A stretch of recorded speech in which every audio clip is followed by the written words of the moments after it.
Hello, everybody, and welcome to another edition of The Guys Who Stare at Stats. I'm Cade Kennedy, joined by Connor Gray and Andrew Santangelo, and we have a lot to get to. It's a Thursday episode, so you know what that means. It is football pick'em time once again. But before we get into that, we do have some NBA news to cover. If you're watching this on YouTube, be sure to like the video, comment if you got something you agree with, disagree with, want to share the most random opinion, go for it. I do not care. As long as you subscribe, like the video, I can remember how to talk, we're all good. But on to the main episode. As always, the most important question of the day. How are you two doing today? Doing pretty good. Just got done doing some jazz music. Pretty much is all for me today. I'm doing pretty good. Just got done work, but I could not have asked for better weather. I love this weather. It feels like, first day of fall. We actually got some fall weather in here. I know it's not going to last long. It's going back up to 95 this weekend. But anyway, I'm going to enjoy it the one day we have to enjoy it. And, this is my home weather right here, so yeah. I'm feeling pretty good. There you go. This is the perfect weather. It did not even hit 65 today. If it did, it was for about a minute. Yeah. That is good. That is hot enough. It can go colder. It cannot go hotter. That's where I'm at when it comes to weather. I'm not a heat person. I'm not either. I say the perfect temperature is like 70 with a light breeze. That's my perfect day. I'd say about 68 light breeze. Permanent blizzard. No, just if you want that, go to Canada. No, maybe. Alaska. We'll have to do a road show. Go cover the Stanley Cup Finals or something. I don't know. That'd be fun. That would be fun. But we have not hockey news to talk about today. We have news involving a cold weather place in Boston. But Ime Udoka, the coach of the Celtics, just took his team to the finals last year. More than likely going to get suspended for the entire season for a intimate relationship with a female member of the franchise's staff, is how Adrian Wojnarowski phrases it. Man, this NBA offseason had to have one more thing happen to it before we get into the actual preseason. That's in a week with the Japan games. And my goodness, if you're the Celtics looking at this, I mean, Joe Mazzulla's likely to become the interim coach for the season. Why? Why does this keep happening? Why in the world do the Celtics get themselves in these situations? You had everything going for you, had all this momentum. And, I mean, Stephen A. Smith made this point earlier today. Why not just fire him? He's going to come back after a year. He's not going to have the locker room anymore. He's not going to be in charge anymore. You might as well just cut your laws and move on. Oh, yeah, Stephen A. said a lot of good stuff today on his First Take show. I heard that same thing, and yeah, he was making the point. If you're gonna hold him out, it's not right for Brown and Tatum and all the players. If you're gonna get rid of him, get rid of him. If you're gonna hold on to him, hold on to him. But with that being said, obviously the year suspension is gonna be long. I mean, Celtics are gonna hold to what their rules are. With the franchise. And, yeah, no, it's unfortunate. Another thing has to happen. I think, a week ago we were talking about the Suns issue. So not even 2 weeks out. You get another case. But, no, it's a shame to see, and obviously something we needs to get better out there. All I can really say is that he knew better, and he chose to do it anyways. Yeah, I mean, that's the problem you run into with stuff like this. I don't understand it, but then again, I'm not the head coach of the Boston Celtics, so. No, and I mean, just imagine being on the other side and like being his wife, and you find out you're getting cheated on from like all the reports and like Twitter's like that's what's a shame too is like I mean just imagine like finding all that like if you put yourself in her shoes like just finding all that out on top of everything it's just right there in everybody's hands on their phones. Yeah, I don't think he's gonna have to be worrying about. He's got the entire season to deal with his divorce issues if he has to deal with that. I say Woj bombs are meant to break news, not break relationships. Come on, guys, what are we doing here? I cannot believe that this happens again. I mean, right after the Sarver thing last week, like you mentioned, Andrew.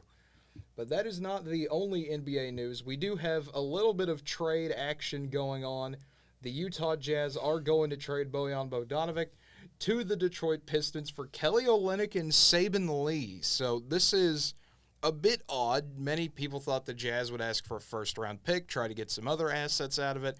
Phoenix was a rumored team a few days ago. There were rumors Jay Crowder was going to get traded, which, I mean, going full circle from Phoenix back to Utah would be interesting for him. But instead, Bogdanovic goes to the Pistons. So a good move for Detroit as they try to build themselves into somewhat of a fringe contender this year. Yeah, fantastic move by Detroit. It doesn't make any sense if you're the Jazz. I mean, you're not getting anything back in this trade. I mean, what's Kelly Olynyk going to do for a team trying to tank and get draft picks? Like, they should have at least got a second round or something, or a future first. Like, for them not to get any picks out of this, I don't know. I don't like this trade at all for Utah. Well, it's pretty much a steal for Detroit, and Detroit's just trying to make their way to try to be a playoff contenders. Is really at this point. Yeah, I mean, that's the main thing that the Pistons are trying to do here. You're just trying to break into that play-in now. And, I mean, that's one of the nice things about the play-in, I would say, is you can have moves like these. You don't need to be a top 5 team. You just need to get in that 8 to 10 range, and you should be fine. Absolutely. I do think, to your point, I think Jay Crowder's going to get moved. I'm still interested to see a lot of Carmelo Anthony rumors swirling around today, right before preseason. So, I think we're going to have a couple veterans on the move by our next show. We absolutely could. I mean, I heard there are Westbrook rumors going around, but when have there not been Westbrook? Yeah, that's going to be 24/7. His entire time in LA, that's going to be a thing. But even more rumors. So I mean, you got to love the NBA offseason. Everything that should not happen happens. Yeah. But moving on to our actual main subject today, it is almost Saturday, which is a good thing for all of us because A, you don't have to work. That's a pretty important thing. And B, it's college football on, and then there's NFL on Sunday. And of course, can't forget about the Thursday night, Monday night. There should be football every night, but you know what? I'm sorry. Some of us have to have something else to do, I guess. Yep, pretty much. Well, it builds more anticipation for football. No, there should be It's football more exciting. 8 days a week. We need to invent a new day just for So more football. I'm actually the opposite. I think they should get rid of Thursday night football. Yeah, I agree with that. Well, it's like leave it to college, but NFL don't need Thursday. They got to capitalize all the days. Wednesday night football coming back eventually. It was a good idea the first time for COVID. Anyway, before I go into a 5-minute rant about Wednesday night football, we're going to get started with our first few picks here as I start slowly clicking on some of these links here to get everything pulled up. There are some interesting games. I don't know if you want to talk about what games you find interesting as I continue to find games here, but there are quite a few big ones to look at, I would say. Some of them not as much. This is another one of those weird, some teams are in conference play, some teams are not in conference play. No one knows what in the world is going to happen this week, but I am, as always, excited for this college football week. Yeah, pretty much. Can't really say much about what to be excited for. I mean, you pretty much you clicked on all the games that we probably would talk about. I'm just clicking away here.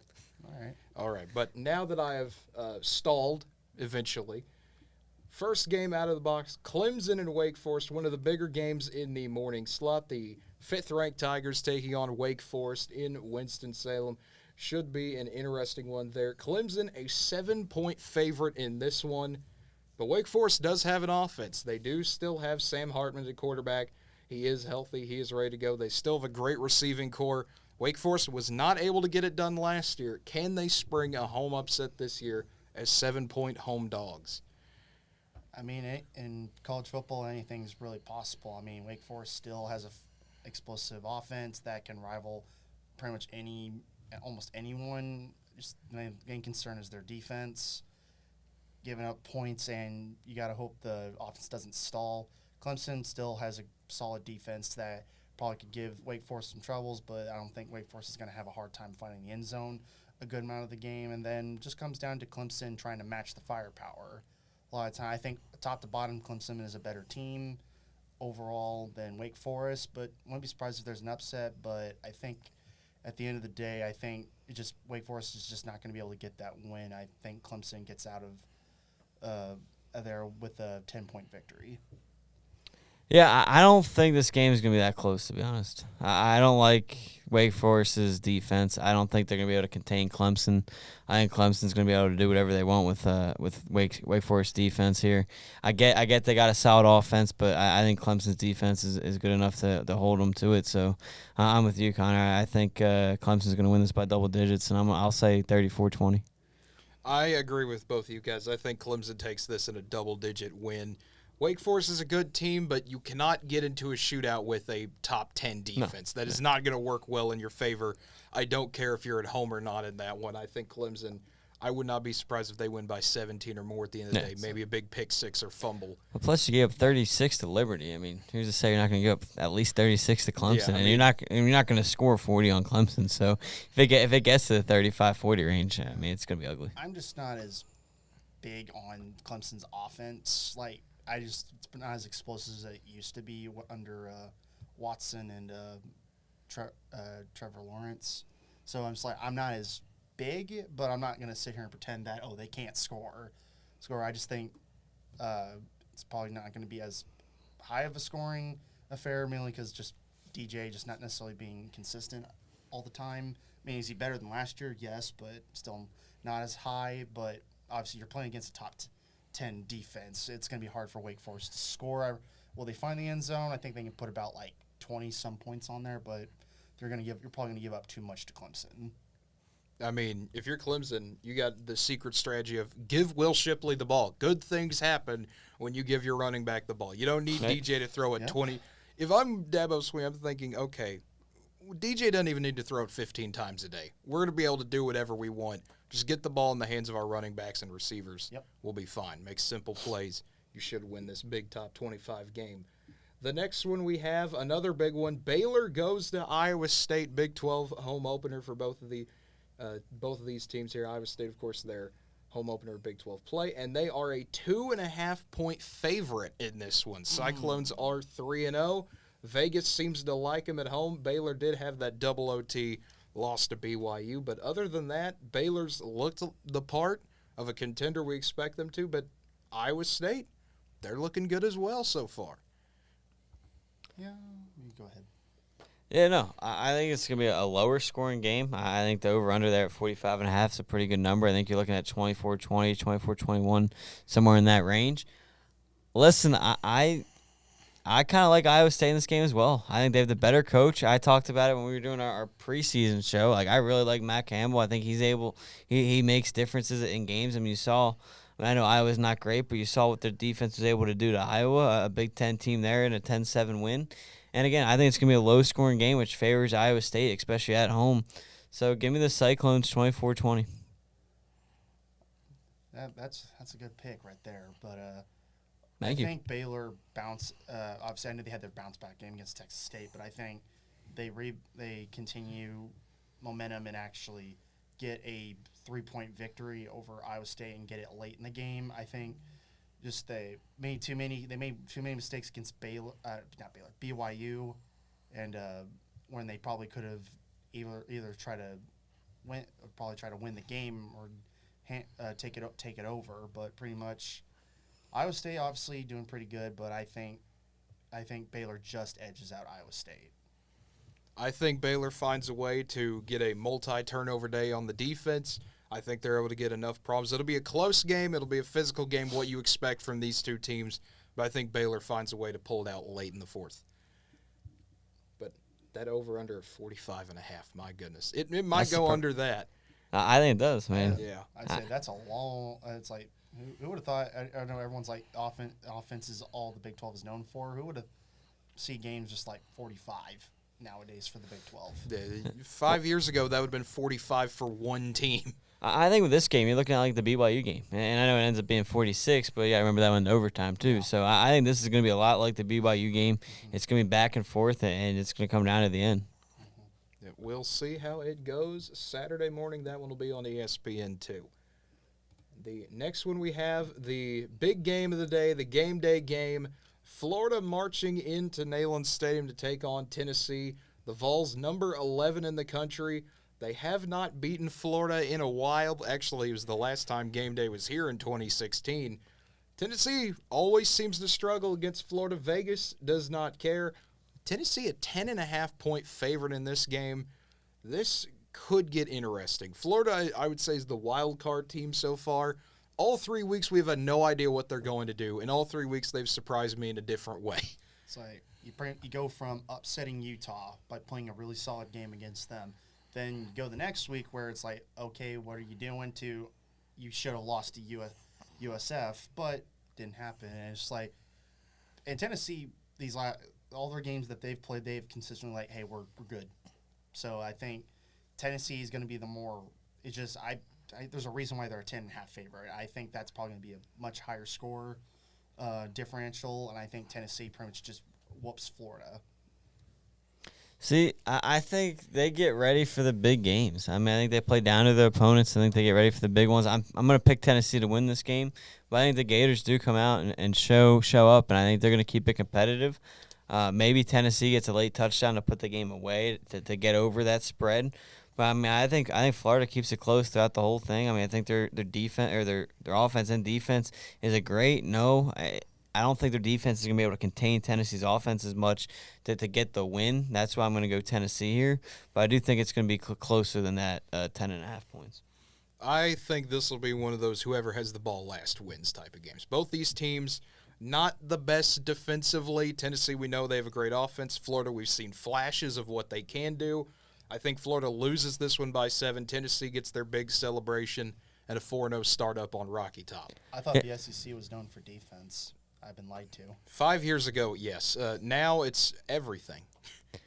And I'll tell you, I get they haven't played like the best opponents. Obviously, Pitt's pretty good, but imagine averaging 553 yards a game. Like, that's pretty impressive. I don't care who you play. Yeah. Like, that's an incredible number. Welcome to averaging that. You're doing really good. Yeah. Welcome to the Josh Heupel experience as a head coach. This is what you get you get good offense.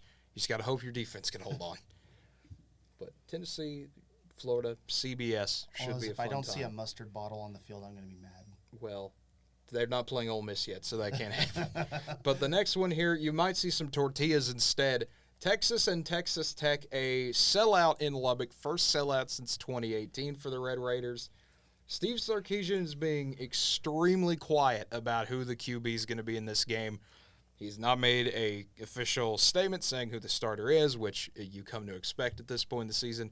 Quinn Ewers is expected to suit up, so no one knows what's going to happen. They're trying to – you start to see it in the UT media. They're starting to try to swing Quinn Ewers into existence. Hey, he might play this game. He might not. We have no idea. I mean, if it's Hudson Card even, I still think Texas wins this game. They're a 7-point favorite. I think they do just enough to get the job done, but that could be the bigger storyline to watch. What does Texas want to do at quarterback? All knows, I think in regards to this game, if obviously Tech kind of still a bit of I don't know, Tech's been playing really good for the most part. Obviously last week not necessarily go their favor. A lot of issues happen, but it's basically like this is obviously a rhyme for an upset. Like this game's probably going to be on upset alert for probably quite a bit. But if Quinn Ewers does play, I think Texas has an easier time offensively beating Tech. But if Hudson is playing, then might be a different story. I think it might probably be closer. I think regardless, Texas just gets out of Lubbock with a win. But as long as you give Bijan Robinson the ball a good amount of the time, you shouldn't have as much of an issue getting points on the board, or at least moving up the field. I'm going upset here. I'm going with the Red Raiders. I don't think Ewers is going to play yet. I think it's too early for him. It's way too early. And I think you saw the struggles in the first half against UTSA. I don't think you can have those same struggles in a game against Texas Tech. And I think they're going to run into some of those same problems. I know they're going to play the card if they don't know who's playing, but I think deep down they know who's the quarterback for Saturday. And I'm going Texas Tech. I think at home you saw how well they played at home against Houston. The crowd gets into it. You mentioned it, Cade, with the sellout. I think they get behind the fans and they find a way to scrap out a win here to start conference play. That crowd is very much a factor in Lubbock. Wait, without question. I think it's gonna come into play here. The only thing in Texas's favor about that is it's not a 7 o'clock kickoff. That's the only saving grace for them is it's not a night game. It's an afternoon game. So it's not sleepy 11 a.m., but it's not primetime Lubbock experience either. If it was primetime Lubbock, I would be calling upset right now. But because it's not spooky night in Lubbock, I'm giving it to Texas barely. That's kind of where I am. I do not think Texas even gets that 7 cover there. I think this will be more of a 4-point game, maybe a 35-31 type of win, something like that. It could be within 1 point. Come on the Red Raiders side. Yeah, there you go. Come on. I mean, maybe we're all rooting for Tech on this one. We're all rooting for Tech on this one. It's just, I don't know if they can pull it off yet. They'll get there under Joey McGuire. Oh, yeah, they're going to get there. And then the next one, big game, again in the state of Texas. This one at DFW in Jerry World. Arkansas taking on Texas A&M, the Southwest Classic. first time in a while, I believe it's a 6 o'clock ESPN game. A&M is a 2-point favorite in this game. Max Johnson, I would expect, keeps the starting quarterback role after the big win over Miami. The Aggies have the defense. They've just needed to put the offense together. If you're Arkansas, you're trying to get the taste out of your mouth of what in the world was last week's game against Missouri State. So, big game here to get SEC play started for A&M. Yeah, this is where it gets fun. Who's going to win, the offense or the defense? If it turns into an offensive game, Arkansas is going to win. If it's defensive, A&M is going to win it. I mean, you see those in the numbers. I mean, look at Arkansas giving up 420 yards a game compared to A&M 300. You look at the scores, 37 points a game to 20, and then 27 to 8. So it's really about which way do you see the game. Obviously, I mean, we talked about some games already. We've seen Vegas have or the Lions have 45.5. We've seen 61. They're at 48.5 here. So to me, that tells me they're expecting a little more defense here in this game. However, I'm going to go to the offense here. I think Arkansas is able to go out. I think they're going to fix some things from last week, obviously, as you mentioned, Cade, the struggles last week that they had. But I think Arkansas finds a way. The offense is going to come out strong, and they're going to get some points on the board early on and use that to carry them through this game. And I'll take obviously, if I'm picking Arkansas, I'll take Arkansas for the spread, +2. I don't know how that one would work. I was thinking it was -2 Arkansas for a second. Yeah, for this one, A&M just their quarterbacks haven't done anything for them at all, no matter who's played. So it's like, I mean, obviously that defense for A&M is solid. I'd say one of the best group 11 guys overall. But Arkansas, I think, just because it's just going to come down to offense. Arkansas will probably have no issue finding some areas to expose on the A&M defense to capitalize and get points off of it. And I don't trust A&M's offense, especially their quarterback. I don't trust, it's every other spot for their offense is pretty much solid except for their quarterback. So no matter who's playing that spot. So I'd say Arkansas probably takes this one by 13. Here's the whole thing with me about this game. This is a fun one. I looked it up earlier. For the last 5 years this game has been played, I think 4 of the last 5 have been a one-possession game, something along those lines. This is always a down-to-the-wire game. And you look at it, Arkansas has not had the best time with their secondary. This will be the game A&M chooses to figure out what their offense is. Max Johnson will make some big plays. It'll become a more offense-heavy game, which, like you said earlier, Andrew, favors Arkansas. I think Arkansas will find a way. They'll grit it out. They do what they've been doing already this year. They did it against Cincinnati. They had to do it against Missouri State, of all people. They find a way to get it done here. I think Arkansas wins another one-possession game. No, I agree that those are pretty close, but I feel like we've been agreeing on every pick. I know. We haven't had any crazy it's rare. thing. I feel like it's rare for us all to agree every time. Besides, obviously, like it might be 2-1, but we're not that's not out of the ordinary pick. Like, we probably would also go with it. All right, now I'm going to pick Kent State to beat Georgia just to be different. I agree. Right, let's go. Well, now you gave your pick away. We're all going to do it. Yeah, there we go. But next one here, Vandy taking on Alabama. We all remember the last time Vanderbilt was highly ranked and they played Alabama. It was not a good time for Vandy. They got beat 59-0 and really did nothing. Well, here come the Commodores again. They're 3-1 coming into Tuscaloosa. They have confidence. We've seen that Vandy can win games, but, you look at that spread, no one really believes in them. And, I mean, when you're playing an Alabama team that feels like they still have things to prove, I don't know about that 40.5-point spread, though, but I think we're all going to be in agreement that Alabama wins this game, at least unless you're feeling really bold about picking Vandy in this one. I think Alabama takes it. Something tells me they don't cover, though. I'd say they still pretty much dominate Vanderbilt. I think it's mainly the offense, probably just not as much of a hurry to score, or they kind of just take their time. It's probably what come down to it, or they might make a mistake or two that forces them to give the ball back to Vandy. That's mainly just, it's like their defense. There's nothing you can really complain about for their defense. It's just their offense that wasn't consistent. But then again, you played a Texas team that was playing their hearts out for that one, but I still think they come close, but I don't think they cover. Yeah, I don't know. I think they do cover, to be honest. I don't like Vandy. I think Alabama's going to come out pretty quick in this game, obviously. And, I think it's all going to depend on how long Saban leaves his starters in. I think that's what it's going to come down to. But I don't think they give up more than one touchdown, so I think you're looking at a 47-7 type game, 50-10. I want to put it past Alabama to put up 50 this weekend. So I don't know. It's going to be interesting to see. I'm leaning towards they cover, so I'll stick with it. I'm leaning towards Alabama plays their backups the entire fourth quarter, and Vandy gets that nice backdoor cover. Entire second half. That's my whole thing. Vandy scores 17, and 14 of it's from the backups. Something along those lines. That. But once again, we're all in agreement on who wins the game, though. And then we have Saturday Night Football, Wisconsin taking on Ohio State in Columbus. Going to be a big game if you were asking me, 3 weeks ago. But after that loss to Washington State, don't really know how to feel about Wisconsin in this one.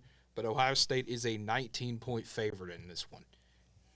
Yeah, I think Ohio State, I think that's a good one there. But I think Ohio State covers that. I think they win by at least 3 touchdowns. And I just don't think you can trust Wisconsin. It seems like every time they are ranked, they find a way to disappoint at some point in the season. And I think Ohio State covers. I think for probably about half the game, it's going to be relatively close. Badgers defense does what they can to stop Ohio State, and then second half, Ohio State just takes over from there and pretty much is, I'd say, a cover spread and get win by 24. Yeah, I think Ohio State takes care of business here. There's not going to be a whole lot the Buckeyes have to do. We know what they can do on offense. We know what they can do on defense. They're going to find a way to have their way with the Badgers. Their biggest thing in this game, get out healthy. Yeah, that's their big thing. Well, that's their big thing till November, really, if you think about it. Just hold on. You don't want to be injured going into the big game against Michigan. Yeah. I wonder when Penn State and Michigan are.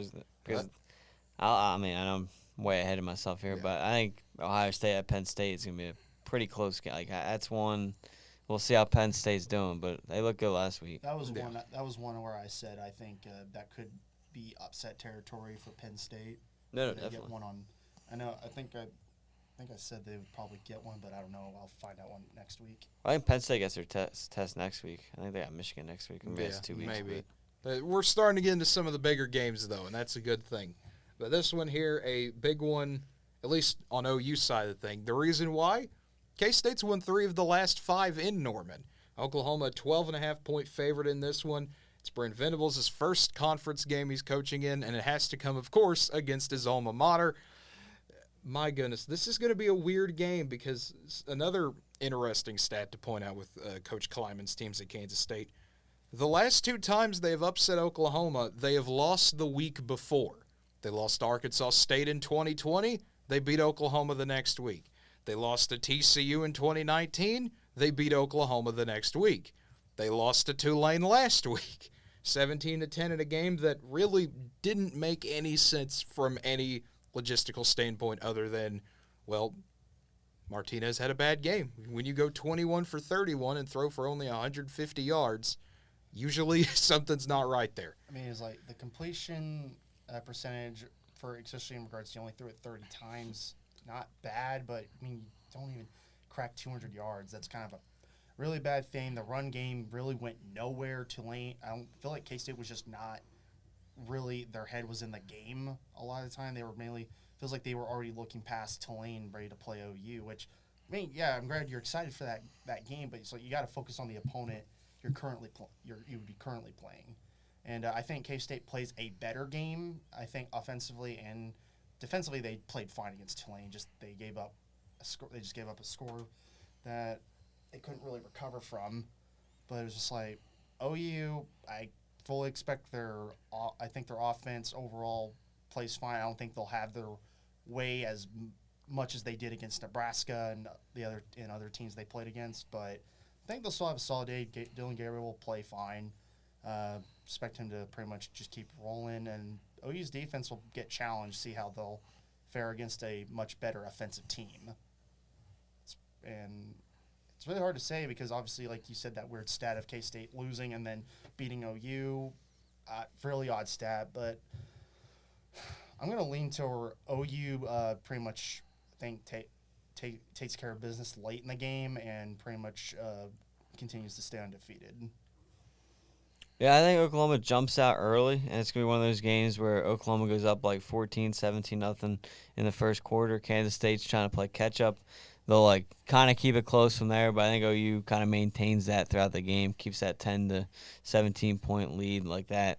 But it's like after that first quarter, basically, it's going to be like hand in hand. But OU jumps out early, takes advantage of it, and kind of just, I don't know, I want to say roll, but kind of just carries it on from there. And I think OU covers the spread. It's like offense doesn't really do much of anything, but they pretty much do enough to keep the game out of reach. Is that kind of what you're saying? I mean, they'll do a lot. I mean, I think they'll put up 14, 17 quick. That's not, and then I meant after. Well, let me finish. And I mean, I think they'll win like a 31-20 game. So yeah, I think the offense is plenty. I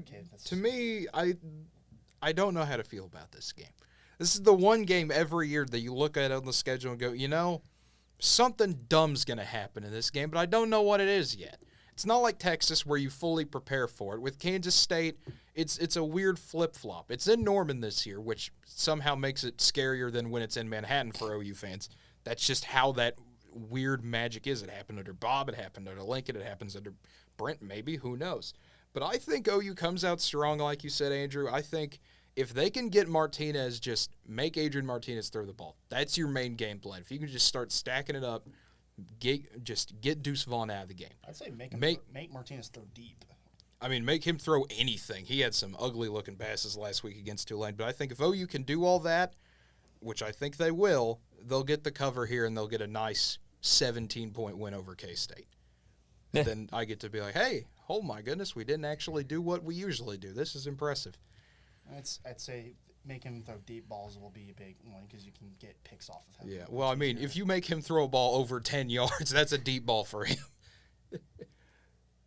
And I expect him to play better. I do, too. I mean, I fully expect him to bring his A game. That's what always happens when you play Oklahoma. You got to bring your A game, and most teams do.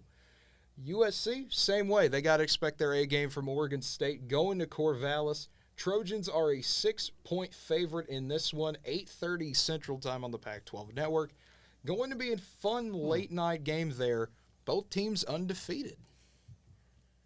I like how and it's kind of a weird thing. I like how Oregon State's players are in black and white and USC's in proper color. It just is a weird thing I've noticed on the screen. Well, I think that's just their skin color. I think I don't see any black and white filter. I think that's just whatever they shot. Okay, just a weird angle from my angle. It was black and white, which for some reason it's different. Like for the other players, like when we did the other games, it wasn't an issue. For some reason, it's black and white from my angle. So. But no, I think this game's gonna be pretty close for most of the game. I think USC might get a touchdown to pull away late and cover that 6. But overall, I think Oregon State's gonna give them all they can handle. I think in the end, Williams is going to be able to do enough, too, to get them the win. But I think you got two similar teams, meaning, like, both are very offensive-minded. Obviously, the over-under suits that pretty well right there. But, no, I think USC is going to win a big shootout there on Sunday night. Or Saturday night, sorry. I think USC's Sunday night college football, it's back. They want to compete against NFL. Yeah, say, hey, if they play late enough, they could be. That's I think true. USC's high in talent on that offense is going to just do enough to get them away from Oregon State. It's like both teams are going to go out as hard as they can, especially Oregon State's going to give them every shot they can to try to get the upset, but it won't be enough. I think USC just pulls out late. Caleb Williams pulls off some magic.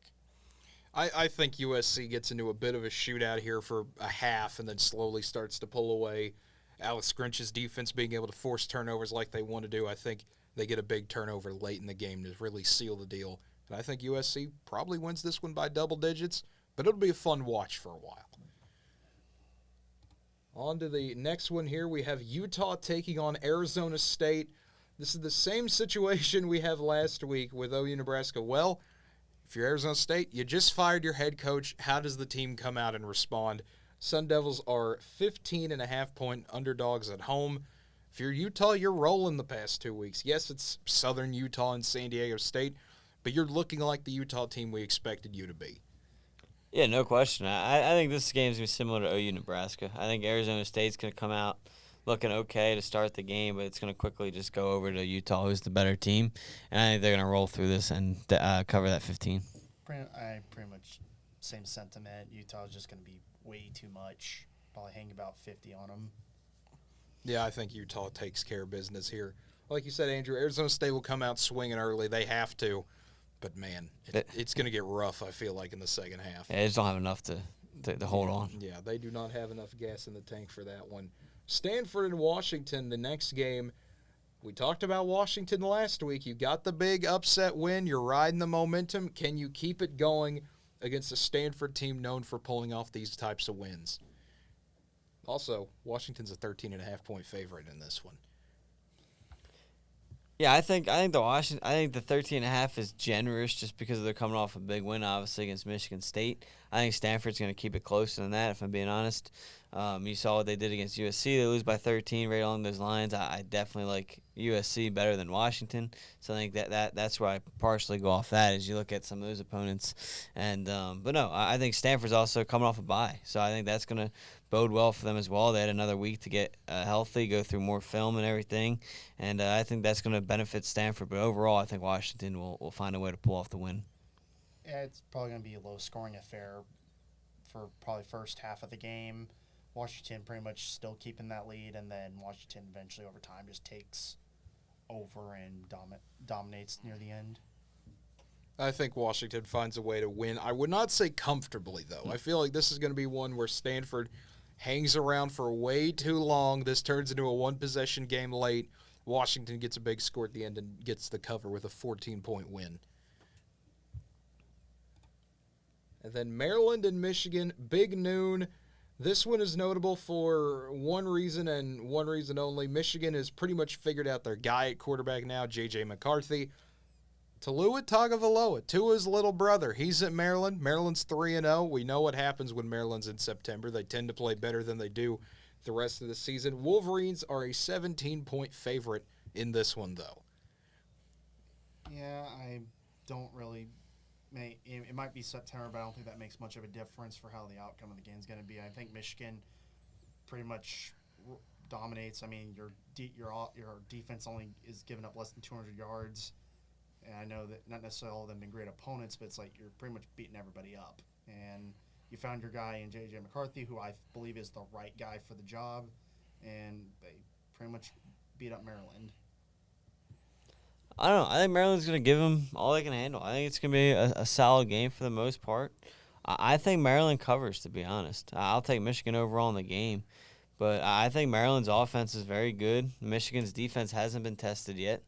And I think that's going to go well for Maryland. This is going to be Michigan's first test for that defense. I think they're able to take advantage of things early to keep it close and keep it within that 17. But I'll take Michigan overall. Yeah, I'm taking Michigan overall, but it's nice that Michigan's finally going to get a test. Whether you consider them a big test or not, that's entirely up to you.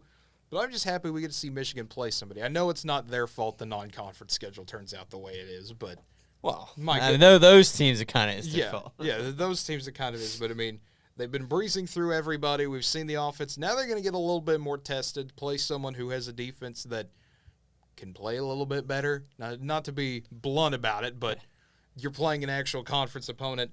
I think Michigan still covers, but I think it's a lot closer of a game than people think. Next one here, Central Michigan going into Happy Valley, taking on Penn State. We know what the Chippewas can do. Nittany Lions are a 28-point favorite in this one, and it's a big game for Penn State. I mean, you got the giant win over Auburn. You're keeping momentum up. You're proving people, hey, we're still here.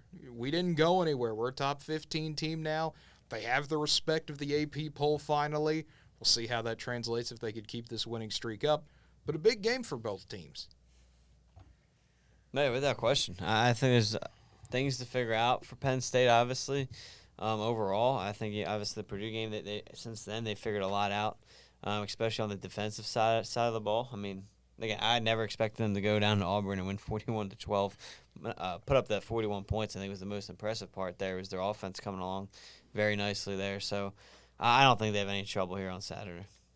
They really shouldn't. Obviously, if you're Oklahoma State, you got to hope Central Michigan at least puts up some of a fight most of the game. Otherwise, it's gonna look even worse that you gave up 22 late in the fourth quarter. So, I mean, overall, Penn State should pretty much take care of business from the get-go. I don't think Central Michigan all around they're just lacking in certain aspects. I mean, they have solid players in many skill positions, but just they're not sound top to bottom with their starting lineup, and I think Penn State's going to take advantage of that.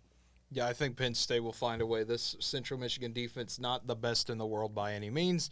Penn State will find a way to run through this one. I think they get that cover there. The next one we have is our first trip into the NFL. That is all the college football games we have because, I mean, unless we really want to go into, like, Kent State, Georgia, I mean, I think we all know Georgia's going to win that game. Unless there's any other ones you want to mention here before we make the jump to the NFL. Yeah, I'll throw two out here real quick. I'm interested to see how Michigan State responds at home. I mean, I know Minnesota's not the best team in the Big Ten, but, I mean, after a tough loss like that to Washington, it's always interesting to see if you jump out slow, can you get beat again? And so I'm interested to see the response. I think Notre Dame, North Carolina, I mean, I just think because of name-wise, that could be an interesting game to follow and see how Notre Dame comes out. Obviously, they struggled against Cal a little bit, and obviously they're still with a backup quarterback. So we'll see how that game goes because obviously Notre Dame with a new coach and everything is still a lot of expectations out there. So I think those are two other games. To me, the other big one to talk about is, well, Duke, Kansas, because stop me if you've heard this before. Duke and Kansas are meeting and are undefeated. And it's not in basketball. We got a sellout crowd officially confirmed in Lawrence for that game. That is going to be a huge game for those fans. I mean, they've been waiting to see this for a long time. They finally get to see what we think is the possibility to be a really good Kansas team. I'd say pretty much you have a Kansas team that is obviously has played above expectations, probably playing much better than what people thought they would have been playing this year. Probably maybe next year they'd probably be around here, but they've got. I feel like they've peaked a year early in regards to where I thought they would be at. And then obviously you had a great win over Houston. You pretty much ran through. You beat up West Virginia. You beat another non-con in Tennessee. Was it Tennessee Tech? Yeah, Tennessee Tech. And pretty much just now this is where you gotta continue that. I mean, Duke, Iowa State, and TCU. Those are games that you can possibly win going 6-0 if you get there. But first, you got to get past Duke, who Duke's having I'd probably say their best start in at least about 4 years. Yeah, they're having their best start in a while. Both teams are 3-0 here. So someone's going 4-0, and not in basketball, like I said. It's just weird to think about. Duke, Kansas. Great football. 3-0-1. Yeah, there you go. Tie. There you go. Bring back ties just for this game only. But, I mean, the other only ones I can think of, Oregon, Washington State will be an intriguing one out there in Pullman. That should be a fun one to keep an eye on as well. But, I mean, unless you would talk rivalries, Rice, Houston, the Bayou Bucket, always a fun rivalry there for those people. I really want to see – let me see if I can find it. Hawaii, New Mexico State. That is going to be a game to watch if you want to, suffer – from the greatest football game of all time. That is not going to be a game on TV? No, it's not going to. The only way you're watching that's if you really want to go find like Stadium or something, or go find it on Facebook Live or some random place. That is what we call a certified sickos game of the week right there. That game is going to be bad. Both those teams not very good, trying to rebuild in year one. Just a fun enjoyment game. There will probably be several memes from that game you'll see on Twitter later in the night. The only reason why I'm going to point this game out is because it's very strange to be on NFL Network. But, like, Marshall, Troy, there's got to be a reason they're playing on NFL Network. I believe it's because the Sun Belt made an agreement to have their games on NFL Network. They've had a few on every single week. They've had a few games on the NFL Network. It's just weird to see because you're not expecting it. I've never paid attention to this. That's the first time I actually noticed it. And out of all games, I'm like, why would they pick Marshall and Troy? Hey, they're picking the marquee game of the week, Andrew. No other game is going to outshine Marshall and Troy. Marshall's coming off that big win a few weeks ago. Troy almost had a big Did Marshall win last week? They keep it rolling? They got beat. I think they got beat. That was short-lived then. Yeah, it was a short-lived hype train for the Thundering Herd. But, hey, they had their moment to shine Also, Iowa and Rutgers, the punting duel of the year is at 6 o'clock on FS1.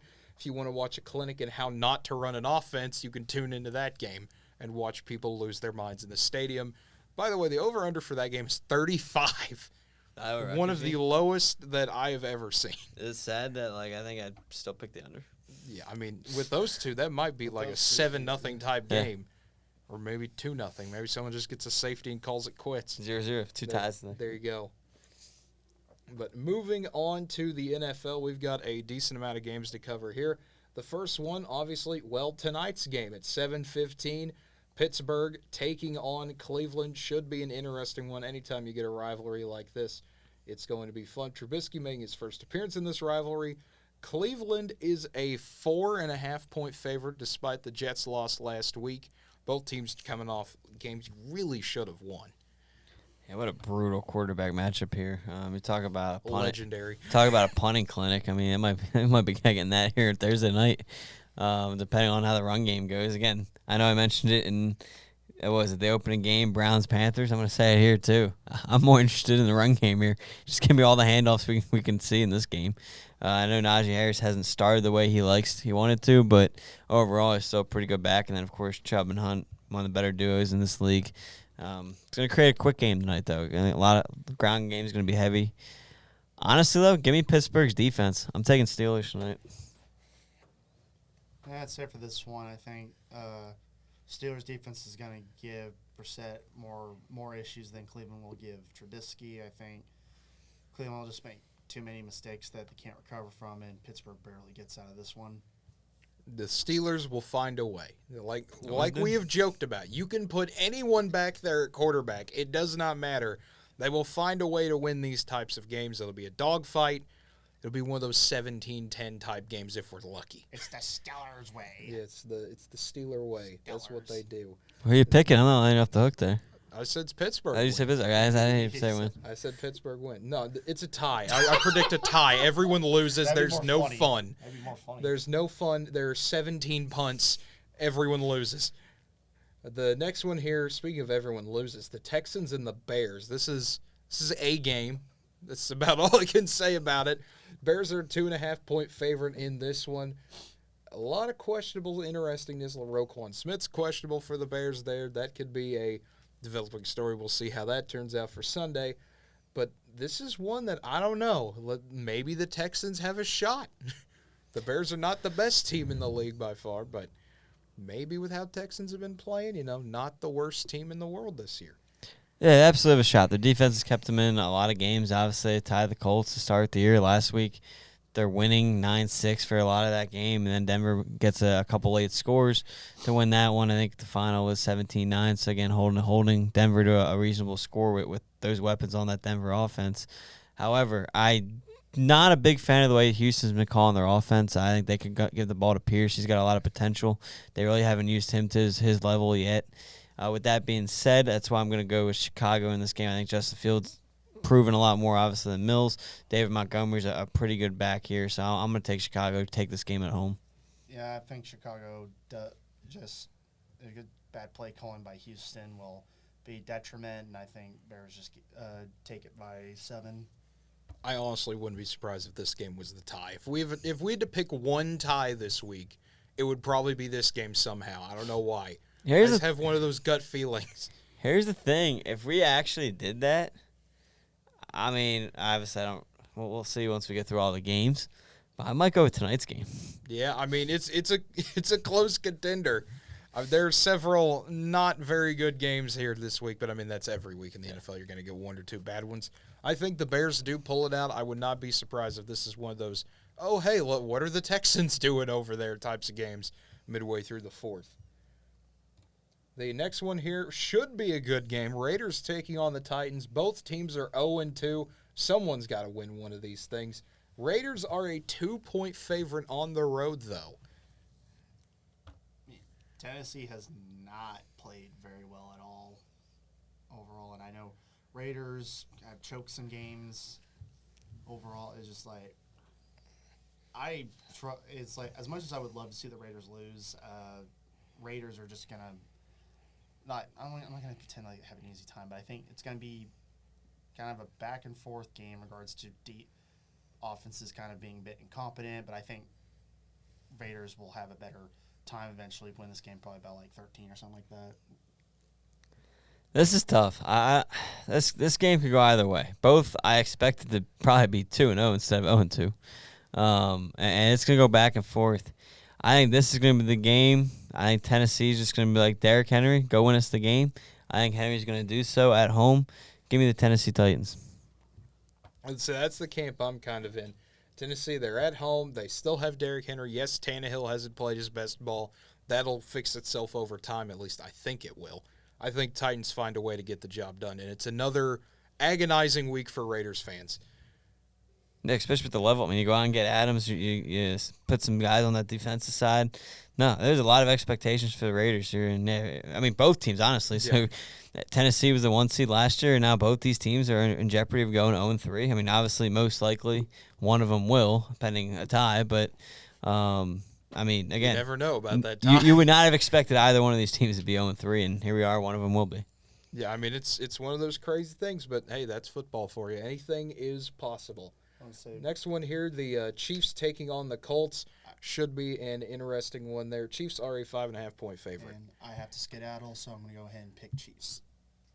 So, see you guys later. All righty, see you later. Yeah, I think this game is going to go back and I think it's going to be pretty close. Colts got to get out and get a win somewhere. Chiefs are going on the road here. I think it's going to be a tight one early, but the Chiefs find a way to get the job done in the end. But, no, I think this is another game where if you're the Colts, you got to find a way to win, just like Tennessee. Give the ball to your best player. Listen, I get Matt Ryan got the history behind him, but let's face it, he's not Matt Ryan or what Matt Ryan used to be.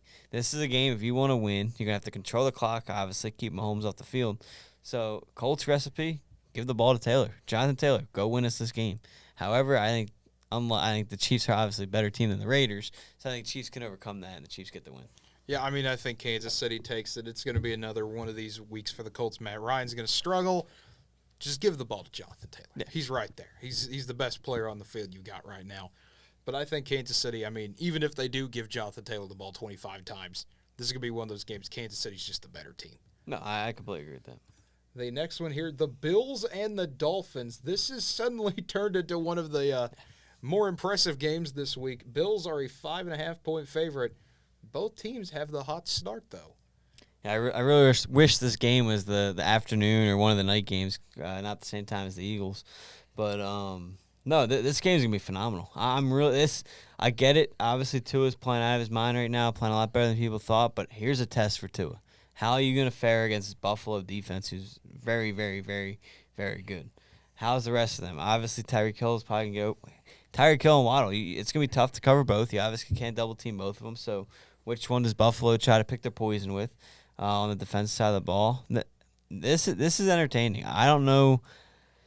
Part of me wants to say a shootout like last week in Baltimore, but then part of me is like that Buffalo defense is like legit, and they're going to be able to find a way to contain Miami. And obviously we get this game twice. Obviously Miami has the benefit this first time with it being home. I can't pick Miami to win, but I'm going to say Miami covers. And this game is a 3 or 4 point game coming down to the end. Well, I'll do it for you. I think Miami's going to win this game. I think this is one of those momentum wins where they're going to find a way to come out on fire to start the first quarter, and then slowly throughout the game you're going to see Buffalo grind their way back in it. And just when you think the Bills have them pinned, Tua finds a big play to a wide-open Tyreek Hill that somehow manages to sneak his way through the defense. Similar to last week, I think Miami gets a big win here. This was a few weeks later in the season, I would probably pick Bills and agree with you more on it, but right after that kind of win, this just feels like one of those momentum-carrying type of games. Yeah, no, I'm all for it. I'm all for that happening. Yeah, there you go. We always get fun times in the AFC East. Something crazy always happens. And the next one, speaking of crazy, the Lions and the Vikings. Now, the Vikings coming off the shorter week, they just got absolutely pretty much demolished by the Eagles is the nicest way to put it. The Lions are coming off a pretty big win over the Commanders, but Minnesota is the 6-point favorite in this one, and I really don't know how to feel about that. I don't like that spread at all. I don't have any problem, especially at home, Minnesota being favorite, but 6 is a lot. I mean, when When do you give the Lions credit? I guess is what I'm trying to say. When they win 3 games in a row, I don't know when But- the actual number is. Well, no, I'm saying, like, my point is, like, they put up 35 against the Eagles. Oh, I They know. put up 36 against Washington. I get Washington's not great, and obviously the Eagles' defense isn't the best in the league either. But let's face it, you're still putting up 35, 36 points in the NFL. It's still an impressive number. And DeAndre Swift is playing out of his mind right now. I mean, you look at it. If you go back to that Tennessee when you had those stats up, Henry had 34 carries for 100 yards. Swift's got 20 carries for 200 yards. Yeah, when you're Like- averaging 10 yards a carry, that's a problem for everyone. Like, that's incredible. And that's just look at the other guy next to him, Dalvin Cook, who we all say is a top 5. He's got 26 carries for 107 yards. Swift's got 6 less carries and almost 100 yards more than him. So I mean, that just shows you how well Swift's been playing. I think Swift's going to keep him in this game. The only problem is I don't know if Detroit, like the Eagles, will have the corner to shut down Justin Jefferson. And it's funny because the Lions traded that corner, Darius Slay, to the Eagles. So thank you very much, Detroit. But I think Justin Jefferson bounces back and has a big game here. And I like Minnesota's defense better than Detroit's. So I don't think it's going to be like a defensive battle. I think that's going to be the key in the end, is they're going to be able to get that one key stop that Detroit's not going to be able to get. So I'm going to take the Vikings in a close one over the Lions, but Lions to cover. That's the same boat I'm in. I think Detroit is better than 6 points. This will come down to a late score by Minnesota. Kirk Cousins will put one of those drives together where you go, okay, these are his kind of big moments we expect him to make. He shows up, he gets the job done. Dalvin Cook has a big game. Justin Jefferson's going to do his thing. Yeah. I think Minnesota finds a way to get a 3 or 4 point win here. Yep, I completely agree. The next one, the Ravens and the Patriots. Now, a turn of fate. I really thought we'd be talking about a 2-0 Ravens team coming in here, but Miami had other plans like we talked about earlier. Ravens are still a 3-point favorite going on the road to Foxborough. Yeah, it's going to be an interesting game, obviously. Patriots, home opener. You expect that crowd. Obviously one of the better ones in the league. They're going to be all over the Ravens here. However, the Patriots have not looked good through 2 weeks. They did not look good to open the season. They did not look – I mean, they came out to win, which is the most important thing, but they didn't look like a very good team against the Steelers last week in week 2. So I'm going to have to take the Ravens in this game and give me Lamar Jackson with the points. I agree. Ravens will take care of business in this one. The Patriots have not looked good at all. Mac Jones, I mean, when you got that perfect even interception to touchdown ratio, that's not a good sign, ever. I don't care if it's after 1 week. I don't care if it's after, 16 weeks. You never want to have that stat line going for you. But also Lamar Jackson doing his thing, leading the team in passing yards, leading the team in rushing yards. Just Ravens things. Yeah. That's all he can do. Yeah, that's what he does. The next one here, I did not expect to say the Jets have a better record than the Bengals coming into this game, but what else do you want from this season so far? The 0-2 Bengals taking on the 1-1 Jets. Cincinnati already lost to one backup quarterback. Does lightning strike twice? Vegas says no. They have the Bengals as a 6-point favorite in this one. Listen, Cincinnati's got a lot to figure out. They have not looked good at all these first 2 games. It's not like they went out and dropped 2 games. Now, they went out and lost 2 games. I get it. They pushed the Cowboys to the end there, came back, tied it, lost in the last second field goal. However, throughout that whole game, though, they put up 9 points. They haven't been able to score. Listen, I'm going to do it. You're going to do it? Give me the Jets for the win in this game. They're home. They're going to come out, obviously coming off a big momentum-changing comeback win. And I think they get out to a start here. Joe Burrow has not looked good. Jets defense gets after it with the blitzes and everything. I like the Jets to pull the upset off at home. So I'm going to tell you, I'm going to kind of partially agree with you, partially disagree with you. I think the Jets will cause a lot of havoc. I think they'll get out to a great start. Like I said about Miami, momentum will carry them through the first quarter. We'll be looking at this and, oh my goodness, the Bengals are about to go 0-3. What is happening? How good is Cincinnati? And then they'll slowly start to figure it out. You'll get a nice, healthy mix of Mixon and Pirine in there. Jamar Chase will figure out what he's doing. They'll be able to get a few little passes off to him. He'll make a few big plays. And Cincinnati will find a way to get a comeback win here. And we're going to have a serious conversation about, okay, how good are the Bengals actually? Because they struggle against the Jets, and they're 1-2. What are you guys doing? Yeah, No, I'm ready to have that. I'm interested to see what the Cincinnati team does. Especially considering this time last year we were almost to the the Bengals might actually be really good conversation. Now 1 year later after an AFC title, and we're probably about to do the opposite. But the next one here, the Eagles taking on the Commanders. It is a Carson Wentz revenge season, if you're a believer in that sort of thing. The Eagles are the 6.5-point favorites in this one. And my goodness, this game, I feel like it should have more hype around it just for that fun storyline or alone, but it's been a while, and the Commanders are not the best team currently. I think to answer your first part there, I think the main reason why there's not more hype is people don't buy into that stuff when he's not returning home. Like I'm not like I do. But like I think that's why the Russell Wilson suspense built up is because they were in Seattle. Yeah. Like I don't know. That's my takeaway from it at least. I think when these two teams play each other, I can't remember the week, but later on in the year when he comes to Philly, I think it's going to be a lot more out there, especially if Washington finds a way to win this game. Obviously, you'll have a lot of that talk popping back up. I mean, I guess they're coming off the big win against Minnesota, but I'm surprised the Eagles are 6.5-point favorites here. I think that's a lot for a road divisional game. I expect it to be closer than that, to be honest. But no, I'll take the Eagles overall, but I think it's gonna be a lot closer than 7 points. I mean, if you're picking the Eagles to cover, so I'll take the Eagles in a close one. But listen, I think Wentz is gonna go out and play pretty well. I take a lot into the revenge game factor. But football is a sport where you need more than one guy, so I don't think Washington's defense is good enough to hold on the Eagles. See, I'm the opposite. I think Wentz will have a good game, but I just cannot trust the Commanders' defense right now. You saw them get absolutely torched by Detroit, and they're playing Jalen Hurts, who, he's going to be better with his legs than Jared Goff is. That's just a fact. Oh, yeah. If you're getting torched by DeAndre Swift, Jalen Hurts is going to have a similar day, I think. We might see him run for over 100 yards if they want to. I think Philadelphia finds a way to win. I don't know if this won't be a name-your-score game, obviously, if you're Philly, but I think they can win by double digits here. Yeah, I hope you're right. I'm always I watched enough of these games. So I got to be cautious. I understand. I completely have the same feeling when it's OU watching anything college football related. I have the same belief system as you do there. You know what I could see, though, here? And just because I've seen Wentz do it before with the Eagles, but then I've also seen the Eagles do it before, I could see a similar game to the Lions in Week 1, where the Eagles kind of get up by 17, kind of control it, and then all of a sudden there's like 4 minutes left in the game, and Washington's down by like 5.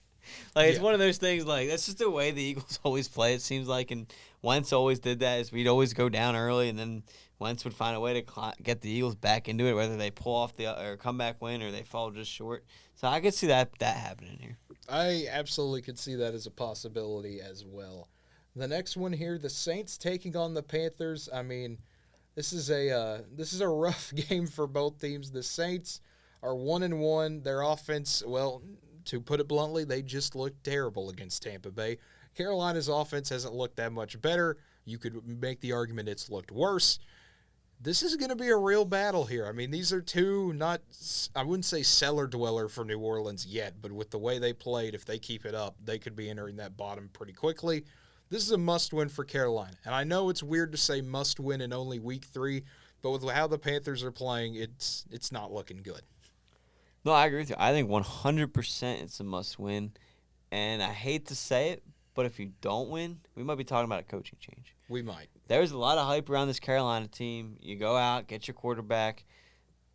You might not have made the trade, and there's all the talk about he was going to help them and everything, and you get upset to the Browns without Deshaun Watson.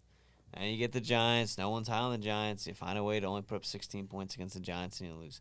So maybe not Matt Rule, but maybe the OC. Yeah, we might see Ben McAdoo get ousted pretty quickly here. So, I would not be surprised about that. That's why I agree. I think it is a must-win for Carolina. Obviously, 0-3 is not – it's not like baseball. You start 0-3, you got 159 games left to come back. No, there's only 14 now. Excuse me, added that one game. Yeah. They only got 14 left. And, I mean, when you're in a division with the other guys in there, you don't have really ground to make up there. So, but here's the thing. Saints are going to view it as almost a big-time game there, too, because you don't want to go down 1-2 or go to 1-2. It's still fine to be Taysom Hill's the leading rusher for the Saints. I get Kamara was out last week, but still.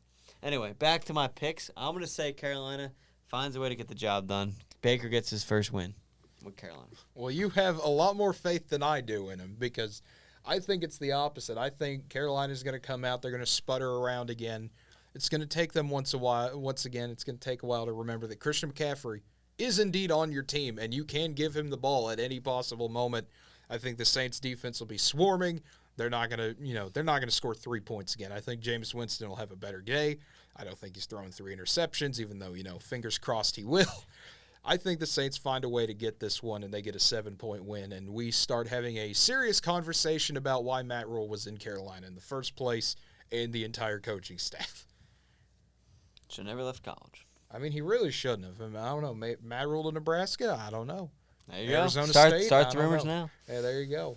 The next one here, a battle of 2 1-1s. Jacksonville taking on the LA Chargers. Chargers are a 7-point favorite in this one, and once again, congratulations to Jacksonville. You have no injuries this week.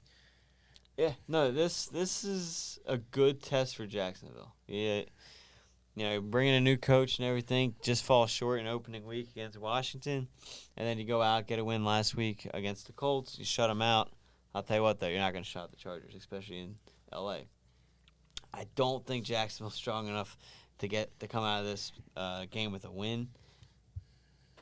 I don't know. I think Chargers do cover the 7, though, too. So I think that Chargers take care of business here. As much as I want to see Jacksonville keep it close. Yeah, the only way I think the Jags win this game is if Chase Daniel comes out as the starting QB. Yeah. I think that's their only shot. If not, Herbert's going to come out and be himself. You should have Keenan Allen back, I would think. I think the Chargers offense is going to do their thing. Jacksonville will play a good game, but they won't play a good enough game to win. Yeah, I agree with that. And then the Rams and the Cardinals.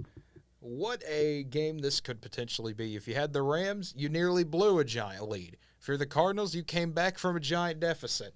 This is going to be an absolutely intriguing game. I really don't know how to feel about this. Vegas has it as 3.5 for the Rams, but to me, this should just be a pick 'em. Yeah, no, I agree. I like the Cardinals in this game. I think they figured some things out in that second half. I think they're going to come out strong in this game, build off that momentum going back home. You already dropped one home game already this year. Rams, obviously, still a very good team. I think it's going to be a shootout for sure. But give me Arizona in a close one. I think so, too. Rams are looking still shaky to start the season. They couldn't put away the Falcons when you had that giant of a lead. You cannot do that against a team like Arizona. You cannot try to ever just shrug them off because you'll get what happened last week. Kyler Murray will make a few big plays, and I think the Cardinals get the job done here. Only 4 more games to go here. The Falcons and the Seahawks, a battle of the birds here. And this one is a just dead set pick 'em, even whoever you want. Name your team in this one, basically. The quarterback battle of the century, Marcus Mariota versus Geno Smith. I'd rather those two than Trubisky and Brissett. Yeah. I like Atlanta here on the road. I think the quarterback's almost a wash. I think Penny struggles. I think Cordell Patterson, I think he's that big of a difference maker at this point. We gotta give him some credit for kind of transitioning from a receiver there to that running back slot. And I think Atlanta's able to go out there, go on the road, and get the win. I agree. I think Atlanta's showing that they could bounce back no matter what last week against the Rams. That, even though you lose that game, that's about as good of a moral victory as you can get, a good momentum builder for the rest of the season. I think this will be one of those back-and-forth games the entire time, but Atlanta finds a way to pull one out. Yeah, congratulations to Atlanta, too. No injured players. Yeah, just like Jacksonville. I know. What is it with teams in the Southeast being good at not having injured players? Shout out to both of them. And the next one here, we have the Packers and the Buccaneers, a big-time game in Tampa Bay. Another pick-em here. So interesting to see. I mean, Tampa has not looked the greatest offensively. The defense has done a lot, though, holding Dallas to 3, holding New Orleans to 10. The Packers are a bit of the same way. Their offense hasn't looked amazing. I mean, they got shut down by the Vikings. They put 27 up on the Bears, slowly started to let Chicago back in, but woke up before the Bears could even make it a game again. This will be a bit of an intriguing game to me to watch. I mean, it's going to be the big Fox game of the week, obviously, so most people will be on it. Rodgers versus Brady, who doesn't want to see that quarterback battle. But I really don't know how to feel about this one. Both teams have shown signs of struggling. Both teams have shown some positives. I'm with you 100%. This is going to be back and forth. I get it's Tom Brady, but here's the thing. It's still a team game. Yeah. Mike Evans, suspended. I don't think Chris Godwin's going to be good enough to go yet. Out. Julio Jones missed last week. Is he going to be ready? Another question mark. Rasul Gage, another question mark. He's been up and down, missing practices. Again, I understand it's Tom Brady, but I just named your top 3-4 wide receivers. Two of them not definitely. One of them's definitely not playing. One, I'd be shocked if he plays. Where do you go from there? I mean, again, you don't have Gronk, the safety voucher that you used to. That's why I'm going to pick Green Bay here because of the pieces that Tampa Bay is missing. And, I mean, again, even if Evans was playing, I think it'd be a different story, but it's crazy to say it, but hypothetically, I want to ask you this. If Evans is out, Evans is out. If Godwin is out with Evans, if Julio Jones is out, is Sammy Watkins the best receiver on the field? He very well might Isn't that be. crazy to think about? It's weird to think like, about. as much as Packers fans, and obviously, yeah, they have the right to complain about that, but you might have the best receiver on that day, and I think that's going to come into play. Like you said, both defenses have been playing fairly well. And I mean, again, would it shock me to see Tampa Bay go out and win? Absolutely not. I mean, Tom Brady, especially at home, I would not be surprised to see him win. But I do think those receivers are going to hurt him a little bit, and I think Rodgers is going to be able to find a way to get the job done. I agree. I think it's one of those Tom Brady, like you said, he can only do so much, especially when you're 45 years old. Yeah. There's only so much you can do when you have absolutely no help around you. Aaron Rodgers, he has some young receivers, but he at least has young receivers that he trusts a little bit. And that's the big difference there. I think the Packers find a way to get it done. But, man, like you said, Andrew, this will not be surprising no matter how this game goes. Unless we get, something ridiculous like a tie or something like that. Wouldn't that be fun? Yeah, wouldn't that be fun? The next one here, the Niners and the Broncos. This is one of those where no Trey Lance, enter Jimmy Garoppolo. Here come the Niners again. And Denver has not looked good at all on their side. They have Russell Wilson. You would think that'd inspire a little bit more offensively, but it really hasn't for Denver. Yeah, I agree with you. However, I think Denver figures some things out. I said it on our show on Tuesday when, again, it just takes a little bit. You have a new quarterback, new coach and everything. It takes a little bit to get things going. I'm not a 49er believer. I've never been a Jimmy Garoppolo guy either. And I don't think they're as strong as when he was able to take them to the Super Bowl a few years ago. So I'm going to go Denver here at Denver. Give me Russell Wilson getting the job done. To me, it's one of those that, this is the stoppable force meets the movable object. These are two teams that have not 100% put it together yet. Denver, like you said, Andrew, I think will get there. But with how the Niners are going to play with Jimmy G, and we know what they're going to do, this is going to be a defensive battle.